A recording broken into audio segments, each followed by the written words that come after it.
my pleasure to introduce our DMCS distinguished seminar speaker today, Dr. Peter Clark from Oregon State University. I prepared this and he said that, well, keep it short, so who he is and where he's from. So, but I still need to mention, like, he's one of the leading author of the IPCC first report in the sea level change section. And I'll save some time for this wonderful talk, so let's give him a big hand. Thank you. Thanks, Tony. That's good. So thank you very much, Chuning and Vince, for helping organize my trip out here. It's my first time to Rutgers, but of course I know many people here directly or indirectly, and among other things, the work that I do, there's a lot of overlap with people who are here. And with regard to this topic of sea level rise, you know, at Rutgers really is, as many of you know, an epicenter of sea level research in the United States. So it's a really great opportunity to come here and talk about this subject. So the title is Sea Level Rise Over the Next 100 to 10,000 Years in Response to Global Warming, an Update to AR5. Those of you not familiar what AR5 is, that stands for the Fifth Assessment Report by the IPCC, or the Intergovernmental Panel on Climate Change. And I was involved in that AR5 with the chapter on sea level change. Bob Kopp will be involved in the next assessment, the Sixth Assessment Report on that, on dealing with sea level change, not a chapter specifically on that, but he'll be working on that subject, representing that field. So I'm going to give a bit of an update to AR5, and this is by far from comprehensive because the chapter on sea level change dealt with many different aspects of sea level, of which almost all of them have seen much progress in the literature and the science since the AR5, which the timeline of release of the AR5 was of our working group 1 was in September of 2013. So we're already approaching 5 years since its release. And so in that time, there's been a lot of progress in a number of different aspects of sea level change. And I'm just going to focus on the projections side. So this was working, just a minute. Have to be closer. I swear to God it was working. Well, okay, manually it goes. Okay, so this is an outline of the talk. So we'll first of all talk briefly about what the main contributions are to global mean sea level rise, and I specify global mean sea level rise to distinguish it from regional sea level, which is a whole nother topic in itself that again we addressed in the assessment report. So we're just talking about the global mean sea level rise. And then I'll go into what the AR5 projections were for the 21st century. And then I'll provide updates, some updates on those projections that have been done since publication of the AR5. And then we're going to go into the long-term projections, and this is an area in which there's been also a lot of new work done since the AR5. And we're going to go out to 10,000 years in the future, and I'll show you why, and that's why we're interested in that. And then briefly some of the implications of this, and then some take-home messages at the end. So starting with contributions to global mean sea level rise. So this is a cartoon showing the different components of sea level and the things that cause sea level to change. And the main things that we're interested in here are, first of all, the warming of the ocean itself as heat is uptaken into the ocean, and that causes thermal expansion. And then there is loss of land ice, and this is glaciers and ice sheets, losing mass into the ocean and causing sea level to rise. And then finally, there's reduction of liquid water storage on land. And the emphasis I'm going to place here is mostly on the land ice component of it with respect to changes in our understanding and its contributions. But I'll go through some of the numbers for each of these contributions that we came up with. So I do want to spend a little time, though, on the land ice component. And so when we look at glaciers and ice sheets and how they contribute mass to the ocean and cause sea level to rise, I don't know why this stopped working. It's too bad. Is there another pointer? Yes. Rather than that big stick? That's the dipstick. The dipstick, yeah. That's a distinguished. Thanks, Yair. So first of all, looking at glaciers and ice sheets, we look at two aspects of glaciers and ice sheets. One is the surface mass balance, and this is simply looking at the amount of mass that accumulates on glaciers and ice sheets, largely as snow, and then the mass that's lost from the surface of glaciers and ice sheets through melting processes. Okay, so that's what we'll be calling surface mass balance. And then the other part of the equation with respect to land ice or glaciers and ice sheets is the loss of mass, in this case, loss of mass through dynamics. And this is basically solid ice discharge that occurs from the ice sheet or glacier directly into the ocean and causing, in this case, sea level to rise. Now, in this particular case, we're looking at the grounded ice sheet that's grounded. The base of the ice sheet is below sea level, and sea level is shown over here, and this is the ocean. In this case, the ice sheet is coming out of the area where it's grounded, and it goes afloat here into an ice shelf. And that location where it goes afloat is called the grounding line. So it's simply where the ice goes ungrounded out into the ocean or becomes grounded as you go into the ice sheet. And in these particular situations, as shown in this cartoon, it's not uncommon for the ice sheet to be on the bed of the bedrock that is sloping in under the ice sheet away from the ocean. And this particular configuration gives rise to a potential instability of the ice sheets that can be triggered by climate change, but once it is triggered, then it becomes sort of self-sustaining instability that causes discharge of solid ice into the ocean and is a mechanism by which we can lose ice relatively quickly. And so I'm going to go through this mechanism briefly here, and this mechanism is called the marine ice sheet instability, and we're going to just refer to this as MISI, M-I-S-I. And so here is that configuration again of a grounded ice sitting on a reverse sloping bed, reverse sloping back into the ice sheet. There's the grounding line, and there's where it goes afloat into an ice shelf. And what happens is if you were to trigger the grounding line by some mechanism to start moving backwards down this slope, then you will trigger this MISI mechanism. And the way that works is that you can trigger this mechanism by thinning the ice shelf and losing the buttressing that ice shelf provides to the ice sheet, or simply by eroding the grounding line position as you bring warm water in under the cavity of the ice shelf and causing that grounding line to migrate down the slope in this direction. But once that happens, then what happens is the grounding line now at a new position is coincident with where the ice sheet is now thicker. And the greater thickness of the ice then increases the flux of the ice, because the flux of the ice is a function of its surface slope and the thickness of the ice. And that increases the flux of the ice through the grounding line and discharging ice into the ocean, which then causes the grounding line to retreat further, because the increase in flux of the ice causes the ice to thin, so then it goes afloat again at the grounding line and retreats back down the slope. And so then finally, it continues in this direction, and now it's self-sustaining as long as it's in this reverse bed slope configuration. So again, you have retreat down the slope, the ice is thicker, you increase the ice flux, the ice thins and retreats backwards. So this is the marine ice sheet instability, and this is, as we'll see, has been the emphasis or focus of a lot of interest in how ice sheets can contribute to sea level rise relatively quickly.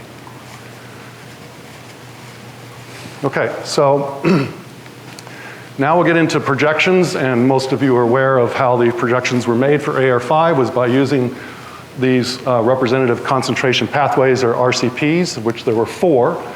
And they're labeled here RCP 2.6, 4.5, 6.0, 6.0, and 8.5. And on the left is showing for the 21st century, on the horizontal axis, the emissions of carbon associated with these 4 scenarios in colors.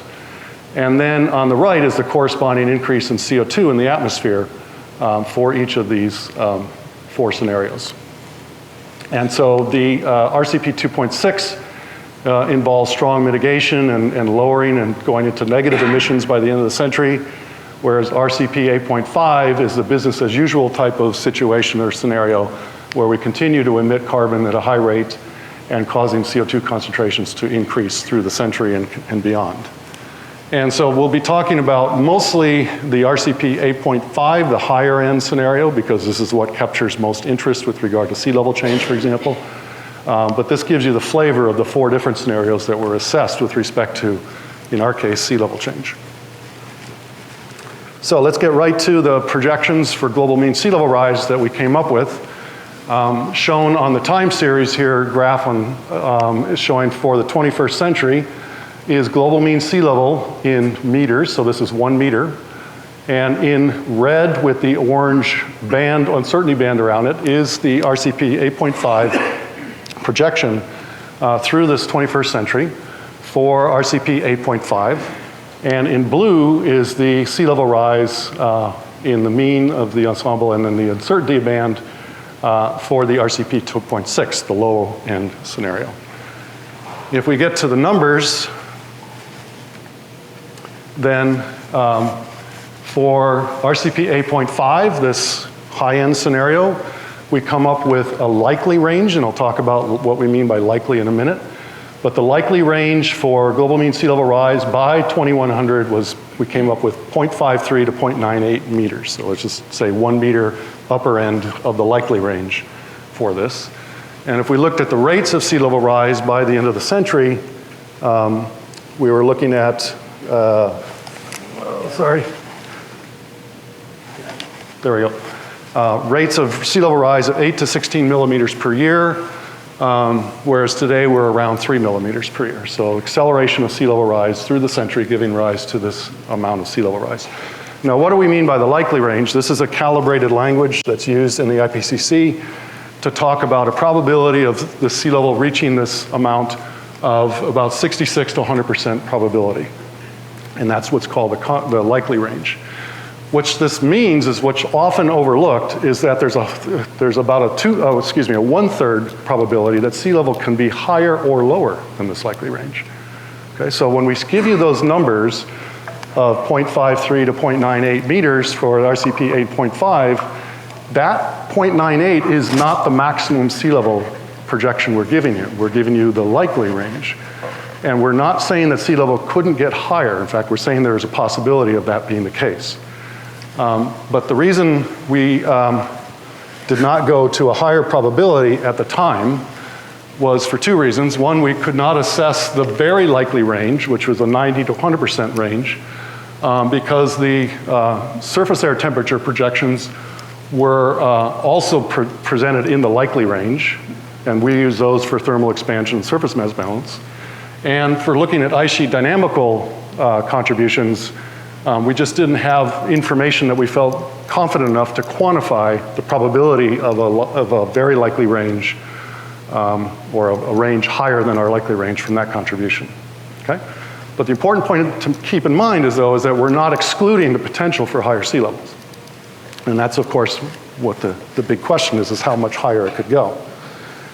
So I'm not gonna spend any time on this slide other than to show that we came up with the likely ranges for all of these different components, thermal expansion, land, water, glaciers, the ice sheet, surface mass balance, and dynamics. And the other main important point of our chapter that we made 5 different places, 5 different places in the chapter though, was that when we looked at current understanding of all the different contributions and the possible amounts that they could contribute, we concluded that only the collapse of the marine-based sectors of the Antarctic ice sheet would cause sea level, global mean sea level, to rise substantially above the likely range. And that's only during the 21st century.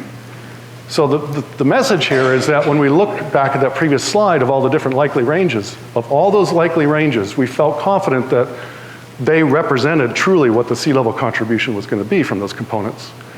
And that the only way you're going to get above the likely range was if the ice sheet, the Antarctic ice sheet, became unstable through this marine ice sheet instability mechanism, through dynamics, where it's marine-based, and that occurred this century, and thus started to contribute to sea level, and that would give sea level rise higher than our likely range, only from that contribution. And so if we look again at what the contribution we came up with for the likely range from Antarctic ice sheet dynamics, this is the likely range. And we're saying that of the total likely range of sea level rise, this would be the only mechanism by which you would exceed that if we were to start contributing from Antarctica through dynamics, okay? So this is really the main source of uncertainty in the AR5 projections, is what is Antarctica gonna do? in our conclusions. And furthermore, though, we did try to assess what that contribution from Antarctica could be if it started to become unstable in the 21st century. And again, we didn't have enough confidence in the numbers that are out there to give a very likely range for that distribution, but we concluded that with medium confidence, again, this is calibrated language by the IPCC, that it would not exceed several tenths of a meter during the 21st century. Okay, kind of vague, several tenths of a meter, but what it's doing is it's saying not a meter during the 21st century, not 2 meters during the 21st century, somewhere less than a meter during the 21st century. Okay, so very important point, again, something that's often overlooked in interpreting the chapter, even though this point was repeated multiple times throughout the chapter. So those are the projections. That's the likely range for the high-end scenario RCP 8.5, with that caveat that we're only going to exceed that likely range if Antarctica ice sheet becomes unstable this century, in which case it's only can contribute several tenths of a meter of sea level rise. Okay, now let's go to the update. And one thing I forgot to mention is that the projections I showed you were based on process-based models. That is, models that are based on physics of the process, thermal expansion, ice sheets, glaciers, surface mass balance, and so forth. There are other types of models of sea level rise that we assessed, but we made our assessment of what the sea level rise would be based on these process-based models. And that's what I'm going to continue to focus on here, is what has happened to our understanding of sea level rise based on process models since the AR5. So let's look first at the Greenland ice sheet. And I mentioned that we felt that of all the different components to sea level rise, we felt fairly confident that they all remain within their likely range, except for Antarctica and through dynamics. But let's look at Greenland anyway, because it's another big ice sheet. And this is the likely range we came up with, the median value of 0.15 by the end of the century. Median value of 0.15 with a likely range of 0.09 to 0.28 meters. And let's look at studies that have been done since then. And these are just 4 studies that I've found that give the amount of sea level rise from Greenland by the end of the century. And without going into the details, you can see the numbers here all fall pretty well within the likely range, if not actually below it. Okay, so again, this is supporting our inference, if you will, or our conclusion that for Greenland, it's unlikely we're going to exceed the likely range during the 21st century, and process-based models that have been published since then are supporting this conclusion. In fact, they're indicating that our high end of our likely range might be even higher, too high. Okay? So that's the main point there. Now let's go to Antarctica and reiterate our conclusion that only the collapse of marine-based sectors, if initiated this century, could cause global mean sea level rise to rise substantially above the likely range during the century. Okay? And if that was the case, then it would be higher than the numbers we came up with. So the report was released in fall of 2013. In 2014, these 3 papers were published. The main conclusions of these 3 papers were that the marine ice sheet instability mechanism had likely become, or had started from Antarctica. Okay, so our conclusion that we would only exceed that if this mechanism initiated during the 21st century. A year after we released the report, 3 papers came out and said, it's begun, okay? So what does that mean?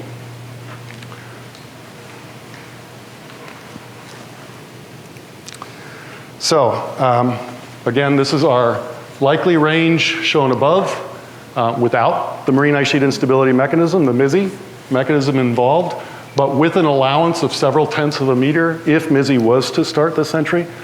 And then these are the 3 main papers that have been published since that include MISI, the marine ice sheet instability mechanism, in very sophisticated models of the Antarctic ice sheet, or parts of it.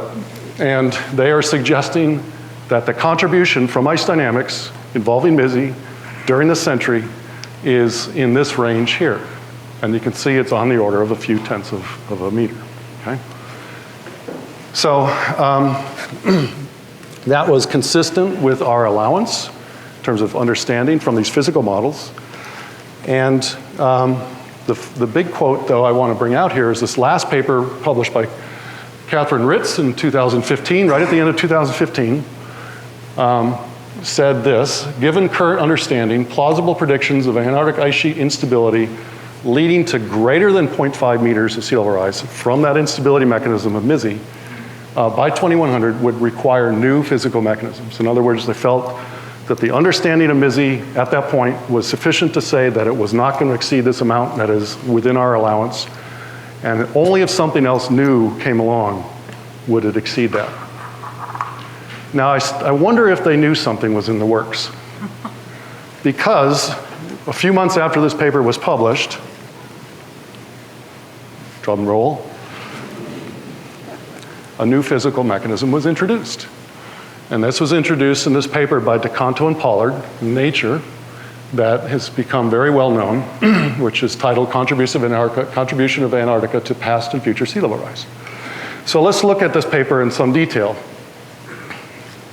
First of all, the mechanism itself that differs from MISI is whereby you have sufficient surface warming on ice shelves fringing the Antarctic ice sheet that in many places are providing key buttressing support to the ice sheet to prevent dynamical ice sheet response and rapid sea level rise. So sufficient surface melting develops during the century that causes the ice shelf to collapse, and this is demonstrated as having happened on the Antarctic Peninsula in 2002 with the collapse of the Larsen C or Larsen B ice shelf here at that time, where basically the surface meltwater on the ice shelf caused the ice shelf to collapse. And that leads then to what they call the marine ice cliff instability. So versus MISI, we now have MICI, okay? So let's look at MICI a little more detail. And so here we go. Here's MICI in the nice cartoons provided by DeCanto and Pollard.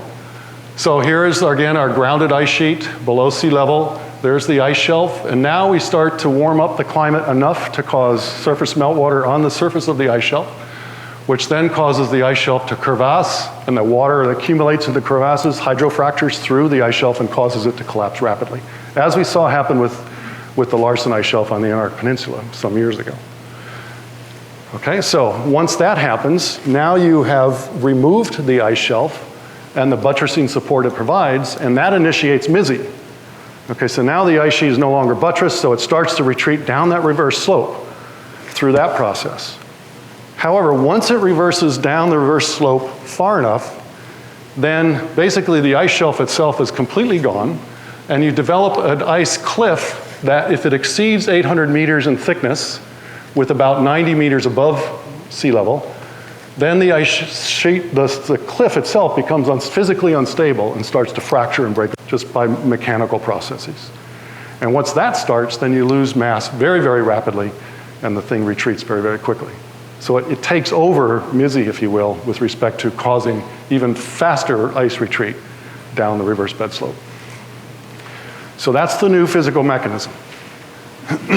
Now, let's look at a couple things that DeCanto and Pollard came up with for this study. First of all, under the RCP 8.5 scenario, they found with their climate model, a global model, then they used a regional model over the ice sheet, driven by the global model for RCP 8.5, that in that particular model configuration, by the middle of this century, they started to see sufficient surface melting to cause meltwater production and hydrofracturing of the ice shelves. So this process, this mechanism in their modeling scheme with the models they use, driven by RCP 8.5 forcing, caused the MICI process to start this century. Okay, so that's key point number one. And then secondly, the model parameters that they used were basically derived from experiments they did to try to simulate past times of high sea level during the Pliocene, when Ken Miller has worked on that period of time, and during the last interglaciation, which Bob Kopp has worked on as well, so warmer periods than present, and sea level was higher than present, and so they did their modeling experiments to try to reproduce these periods of time. And with those simulations that met these criterion for these amounts of sea level rise, they used those parameters for their projections in their models, their model projections. And so for Pliocene sea level, they were looking at a target. What they targeted was to get a model simulation that fell within this range of sea level rise, above present, 5 to 20 meters. And for the last interglaciation, LIG, they were targeting this amount of sea level rise from Antarctica, 3.6 to 7.4 meters. And once they had a number of simulations that met these targets, they used that as an ensemble framework to derive their parameters and the uncertainty around their projections using those parameters. Okay? So let's look at their projections. This is for a case with a low Pliocene sea level target, as they call it, where sea level wasn't quite as high in the Pliocene as possible within that range, and with the same range of last interglacial sea level. And when they target those sea level, and then they come and they run their climate model to get the MISI process started this century, then these are the projections they come up with just from Antarctica discharge. So RCP 8.5 is shown in red. Again, we'll just focus on that. And from that, they get 0.64 plus or minus 0.49 meters by the end of the century from Antarctic ice dynamics. Now, arguably, that's still within our allowance of AR5, several tenths of a meter. And if you read the chapter, you'll see that with the numbers we did assess that it is within that range. But when they target a high Pliocene sea level value, using the same last interglacial sea level values, this is where they end up with, for the end of the century, just from Antarctic ice sheet. 1.0 Antarctic ice sheet dynamics is over a meter of sea level rise with an uncertainty. And arguably that is higher than our allowance that we allowed for, or provided of several tenths of a meter, okay? So let's do an IPCC assessment of this study, and in two ways. First of all, as I mentioned, in their modeling scheme, with the models they used, a global climate model and a regional model, and the regional model was used to drive any surface melting that developed on the ice shelves, which they then found for RCP 8.5 started to develop by the middle of the century and give rise to the MISI process.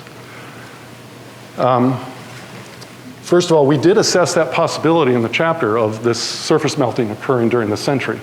And with the studies that existed at that time, there was a very low probability that that situation would develop, okay?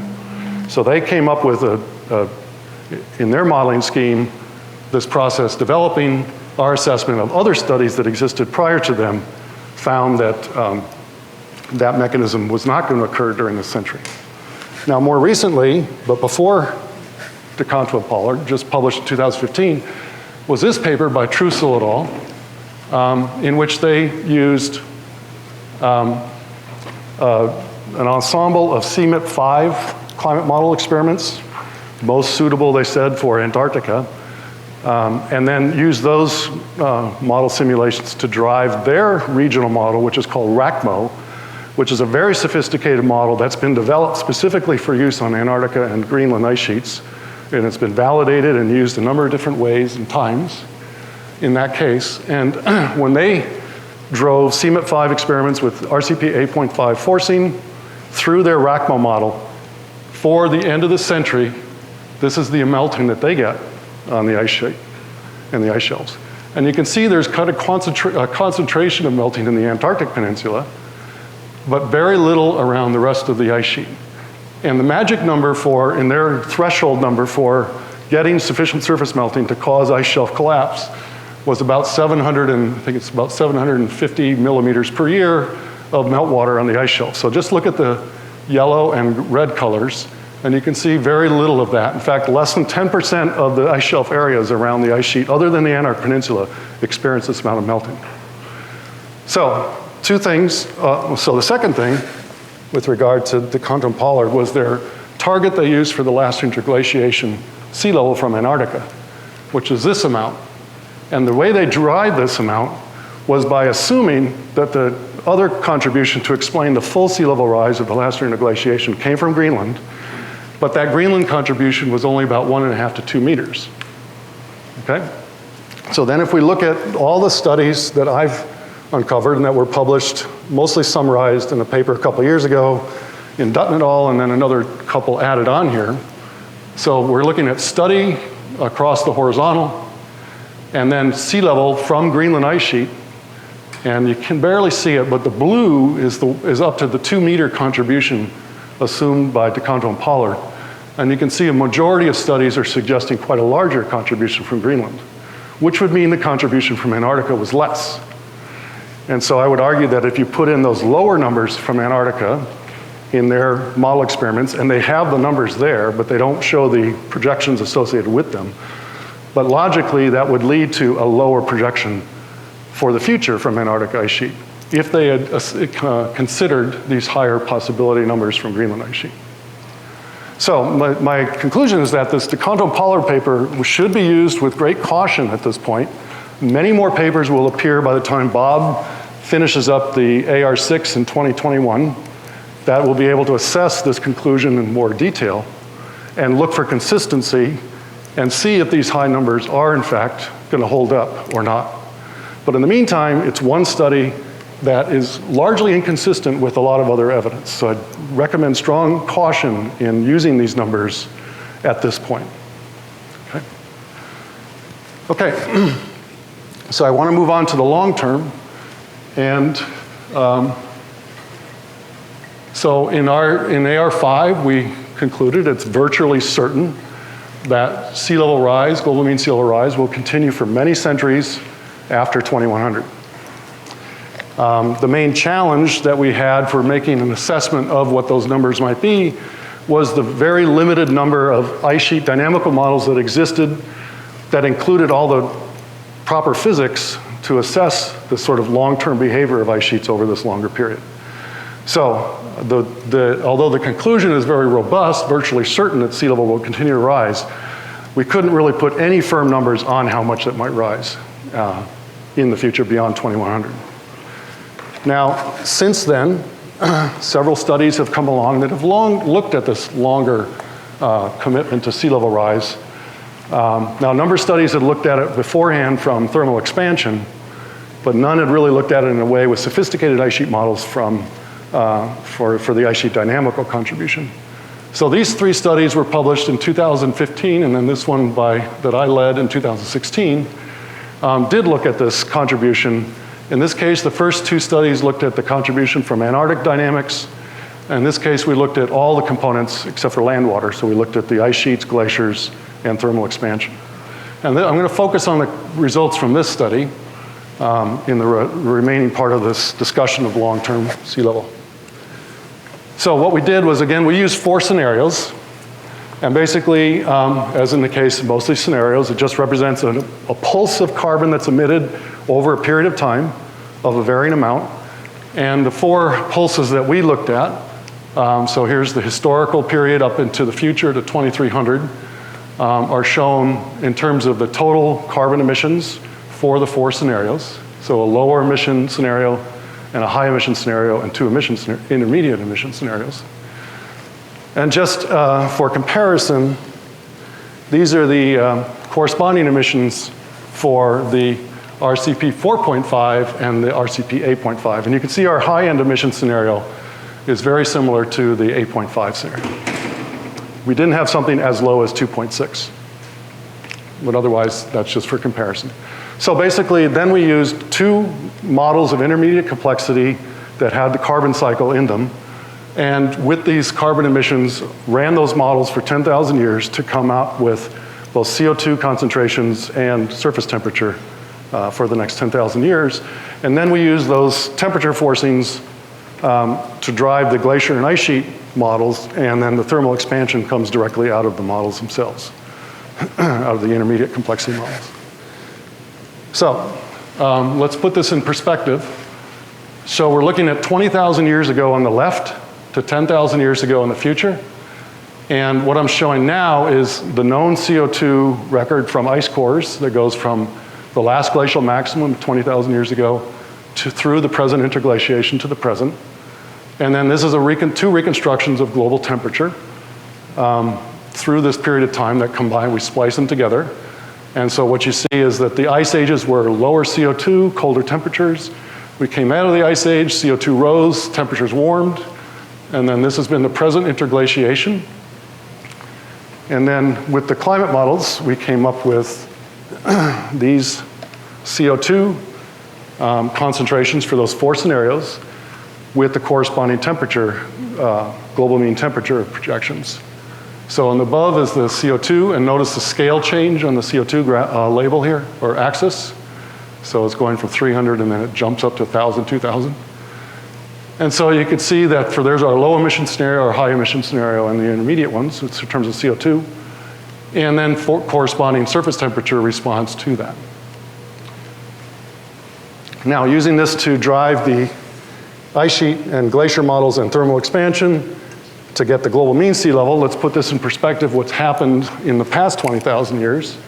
When we came out of the last ice age, the last glacial maximum, large ice sheets in the northern hemisphere, and this is a record of sea level with various proxy records, and this is from Lambeck et al.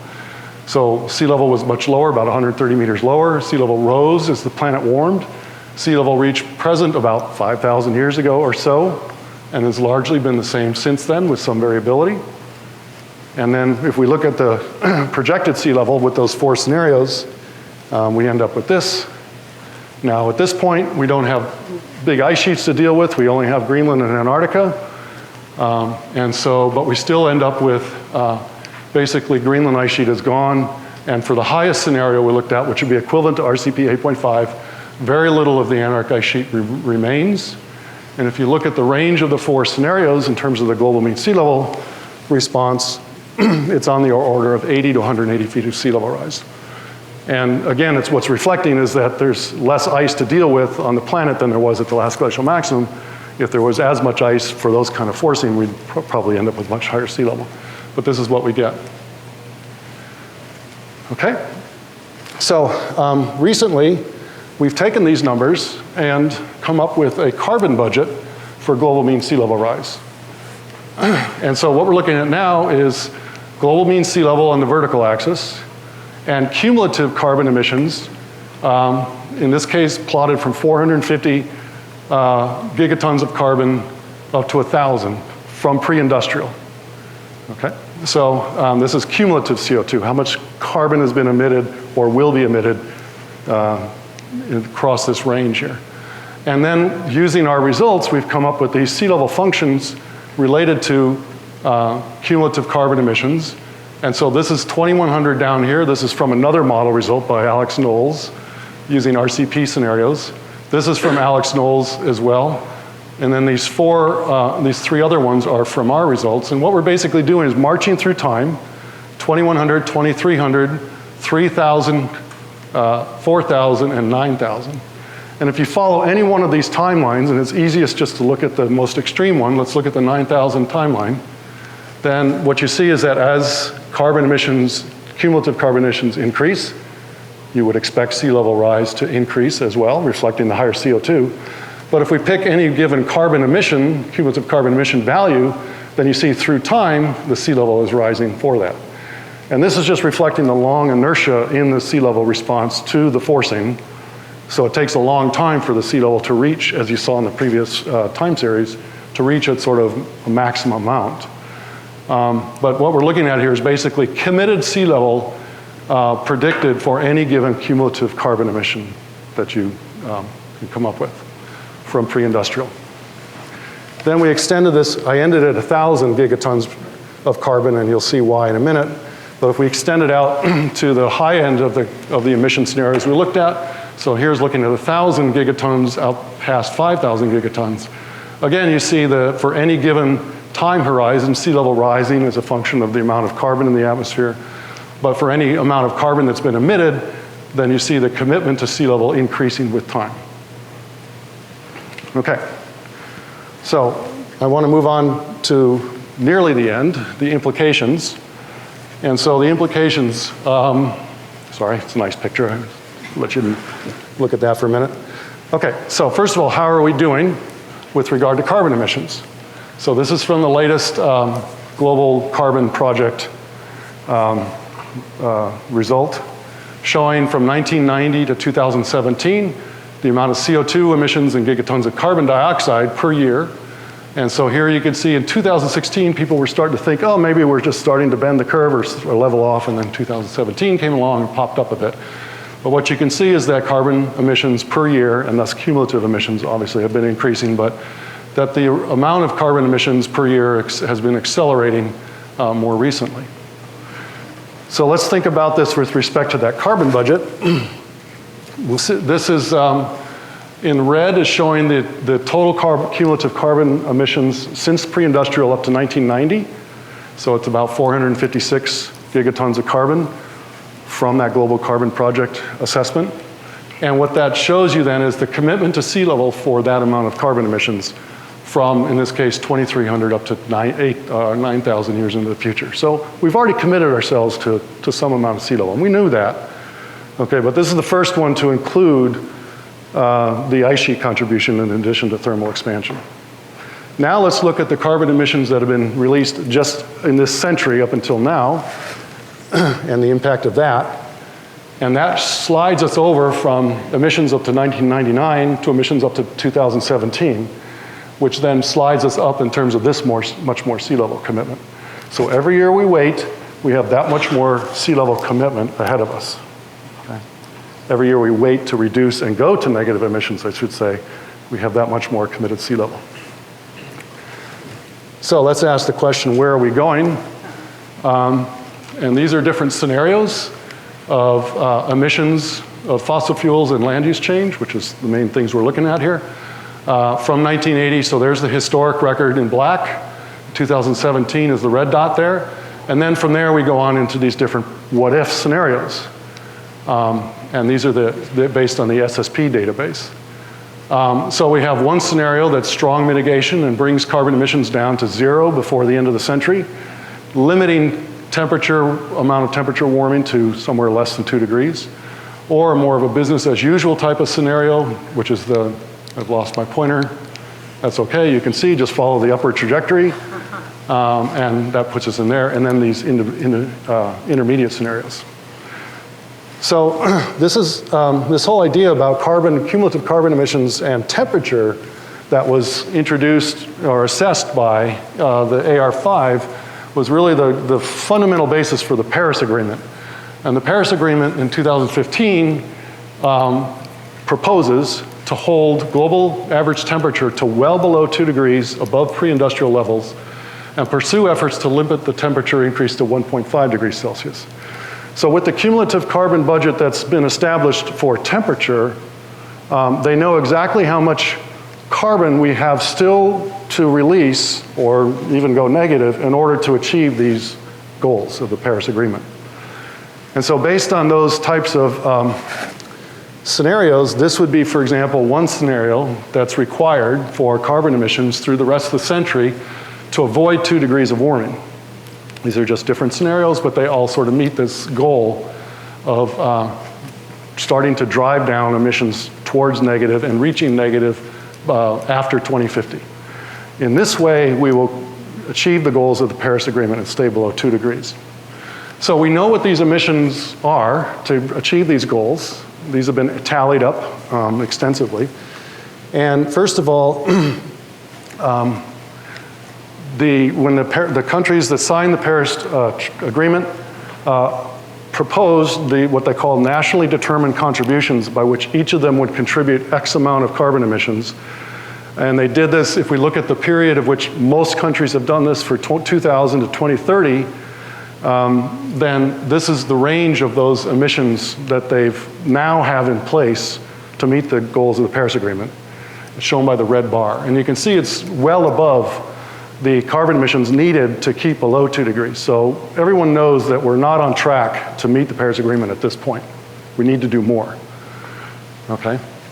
But now we can go to our carbon budget versus sea level figure and look at this with regard to some of these emission targets.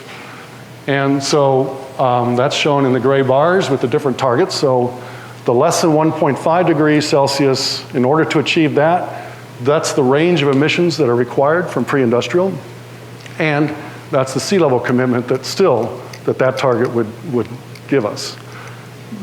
If we look at the nationally determined contributions for the period 2000 to 2030, just what they're proposing to do now, up to the year 2030, not beyond that, that's the sea level contribution from that. And then if we look at the emission targets to keep below 2 degrees Celsius, those are the sea level committed sea level associated with that. Okay, so to conclude, some take-home messages. For a business as usual scenario, that is the RCP 8.5, if we don't get to 1 meter from Antarctica by dynamics by 2100, then it will likely happen soon after, okay? So this 2100 year sort of target is important in a number of respects, but it's really kind of also arbitrary to pick on 2100. So Antarctica gets there before then, after then, at this rate, it'll get there if we don't do something about it. There is hope, though, that we will veer off this trajectory, largely because of the Paris Agreement and other reasons, many other reasons. Hopefully we'll start to see a bend in the emission curve and draw as such that it will start to decrease towards the century and maybe reach zero emissions. So maybe Antarctica won't get to that point. So even if carbon emissions reach zero by the end of the century, though, sea level rise by 2100 is just the tip of the iceberg. And we still have a commitment to a much larger rise occurring well after 2100. And again, this has been known, the committed sea level from thermal expansion has been known. We simply added in the contribution from ice sheets. The scope of this multi-millennial commitment is what it is to sea level rise, as well as to other profound impacts on global climate, ecosystems, and human societies will be based on policy and economic decisions made in the next few years to decades. That's the amount of time we have to veer off the business as usual and get down to something that's more manageable in order to avoid the worst case scenarios I was showing you. But we don't have a lot of time to do that. Okay, so it's not just the commitment to 2100, it's the long-term commitment we're talking about. And then finally, I just read this opinion piece by Paul Krugman in the New York Times, which is a place where I go for a lot of solace these days. And this was just the other day where Paul Krugman wrote, "There is no longer any reason to believe that it would be hard to drastically decarbonize the economy. Indeed, there's no reason to believe that doing so would impose any significant economic cost. For now, the problem isn't technology, it's politics." Okay, so with that, I'll leave on this beautiful image of Antarctica and take questions.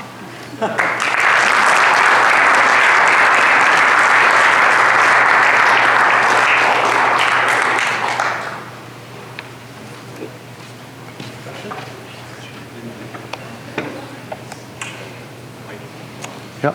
So that mechanism for collapse due to the overlying meltwater in Antarctica. So I saw what you said, hydraulic fracturing. So it's like a freeze-thaw cycle, like the meltwater gets into it. Okay. It's not freeze-thaw, it's just that the water gets into the crevasse, okay, and the weight of that water itself forces the crevasse to open up even more. Okay. And that's what they mean by hydrofracturing. Yeah. One of your take-home messages was about policy, economic decisions, and politics, the last one. Have you come across any promising individual actions that people can take, assuming that politics is not going to solve the problem, it has to be individual lifestyle changes? Now, I'll give you an example, which might sound a lot outlandish, but for example, the use of methane, people call it natural gas. Okay, people are using clothes dryers to dry their clothes. I have no idea what percentage of carbon emissions is caused by the burning of methane in people's homes. But other than something like that, which might be a small speck, have you come across any discussions about what individuals can do other than relying on governmental decisions to combat global warming? You know, I think there's a number of those types of recommendations for personal action, both with regard to reducing your carbon footprint and to somehow encourage a reduction of carbon footprint in other ways beyond politics. But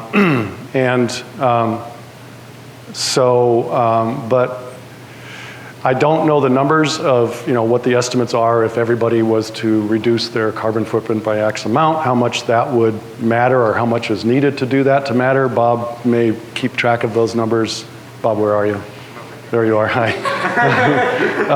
May keep track of those numbers more closely than I do. I know they're out there, I'm sure. Okay. Well, I think the key point to take away from your study is right there. To stop warming, you need to get global emissions to zero. Right. Right, and that's not an individual action. Yeah, so I was getting there, yeah. So, but that is the point, is that we need to go to -0 or negative emissions. And so reducing our footprint is not enough, because the problem is that CO2 we release now stays in the atmosphere for a long time. So every amount we release, whether it's less or not, is still going to be up there and still have a consequence. So the quicker we get down to negative emissions, the better. And I don't think we're going to be able to do that through personal choices. Another major thing that's happening with independent of politics is economy. And that's going to take a while. It's not going to happen in time, I would suspect. But nevertheless, it's happening, and there's going to be a major economic drive to move to different sources of energy. So, Bob, do you want to espouse any more on that? Okay. Yeah. So you talked a little bit about negative emissions. Yeah. Are there any time scale issues between sort of the feedback around sea level rise and negative emissions? Like, do negative emissions just reduce carbon and therefore less sea level rise, or is there a certain amount of positive feedback once the ice sheets start retreating that negative emissions would not solve? So both. So the dynamical response of ice sheets, to a large extent, becomes untethered to climate.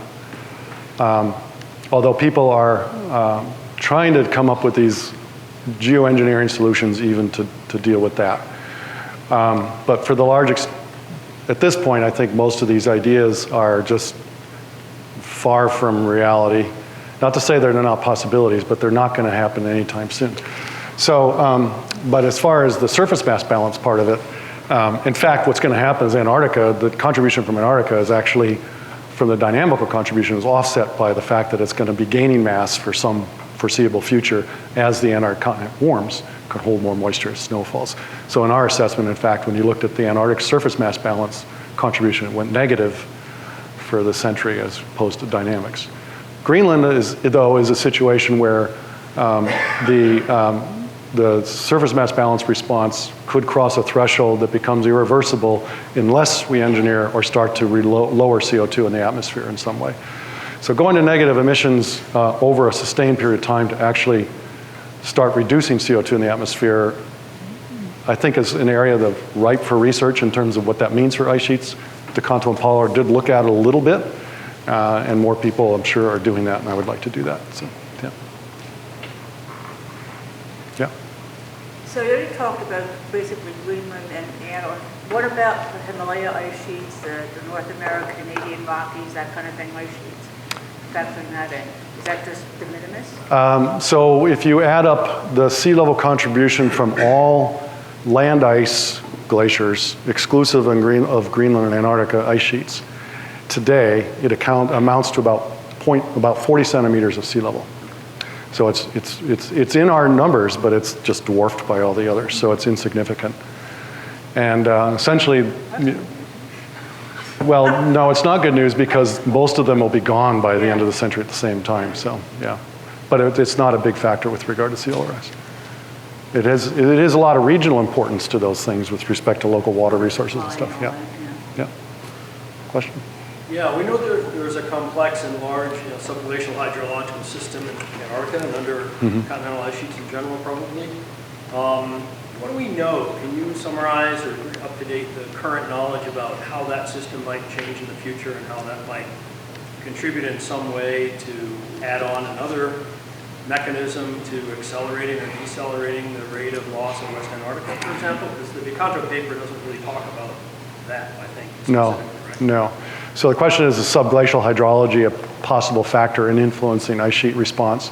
It's been looked at a lot from Greenland because some 10 years ago or more now, they discovered that surface water from surface melting of the ice sheet was reaching the bed of the ice sheet within days through these moulins or holes through the ice sheet that went 2,000 meters through the ice sheet, meaning that the surface response of meltwater was reaching the bed immediately, and the potential there was, everyone was then thinking, well, is that going to lubricate the base of the glacier and allow it to flow faster and thus flow into the ocean and accelerate the loss? So that's been looked at a lot and by a lot of studies since then, and I believe that the current understanding is that that effect is actually minimal. That it's because the hydrologic system in an ice sheet, that hydrologic system can respond quickly to changes in discharge just by growing or closing the cavities. That time scale of that is on the order of weeks or so. So it can adjust to and change the pressures at the base of the ice sheet that might influence ice flow fairly quickly and not cause a major factor. I suspect the same would be true of Antarctic ice sheet. It hasn't been looked at there that I know of, but I suspect it to be the same. Yeah. Our sources of CO2 that may not be directly related to anthropogenic, like methane, hydrate, permafrost melting, those included in these calculations. This is just carbon emissions, fossil fuel. Yeah. No, not. I mean, we don't know.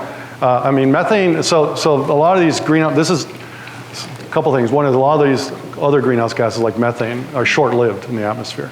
So they don't really have the longevity like CO2 does. So they have a short-term effect, which could be important, but they won't have the sustained effect. But in that short term, things like methane could have potentially a very, as many people know, again, I don't know the current understanding of the potential for permafrost thaw and methane release. I think it's considered relatively low possibility, but it is a possibility. So if anyone who want to chime in and knows more about that, please do. I would say the permafrost, it's not just permafrost methane, it's permafrost carbon. It's a significant carbon dioxide source, either directly or once it oxidizes. Most of the studies when I last assessed it was a year or two ago. Actually, this was last year. Where, it says like it has a potential to be a 30 to 50% increase in overall warming. It's not, there's not any indication that it would be the dominant driver, but it's a significant positive feedback. And now you just look at your results and say, well, great, that's more carbon emissions, and that's what you did. Yeah. Yep. It's actually kind of hard to imagine getting to zero emissions based on the changes in energy sources, especially given population increase and such. So what is the current thinking about the likely contribution of carbon sequestration technologies? So not going to be available in time. But in the models, that negative emissions technology is all represented as carbon capture and sequestration. So where he shows negative emissions, that is effectively bioenergy coupled to carbon capture storage on a scale comparable to the current fossil fuel extraction infrastructure. In this scenario. Yeah. In all of the scenarios that you're showing that are consistent with the Paris Agreement. But my understanding otherwise is that whether or not that technology is going to reach that point is another question. So, Do you think it's effective to take to the greater audience outside of our scientific community the risks that you're describing or the challenges of the future of global mean sea level change, or emphasize the tip of the spear is going to be at local places? We've heard talks here about New York, Norfolk, Miami being very vulnerable, and they're going to be the places where economics and politics, I would think, would be most keenly debated and could be the hotspots. Should we be emphasizing as scientists those future scenarios or the ones in more global sense? We did address that to some extent in this paper, and again, I didn't have time to cover everything, but this to some extent addresses that, I think. This is for the low-end scenario we looked at. The long-term committed sea level rise, areas in purple are completely underwater. Areas, yellow cities are mega cities of 10 million more, they're basically underwater. And this doesn't account for the extreme events, which is a whole other thing. And this also accounts for this is not global mean sea level rise. This is the regional sea level rise from all the factors that cause sea level to vary regionally as well. So this is based on that. So yeah, absolutely. Well, do we get dismissed as alarmists by stressing these hotspots as opposed to a more measured model area global? I'm asking for your advice. Do we get dismissed as alarmists for focusing? If I've gotten audiences saying to me, well, I don't quite care what happens to the Mekong Delta. And it doesn't hurt America first. Right. Well, there's America, and and this is the low end. Now, this weekend we have something coming out in the New York Times you might look at as well that looks at the high end, just as a what if type of thing, which looks at state by state level thing. So, good point. Where it hits the most makes the biggest difference, and yeah, I certainly agree with that. Okay, thank you again very much.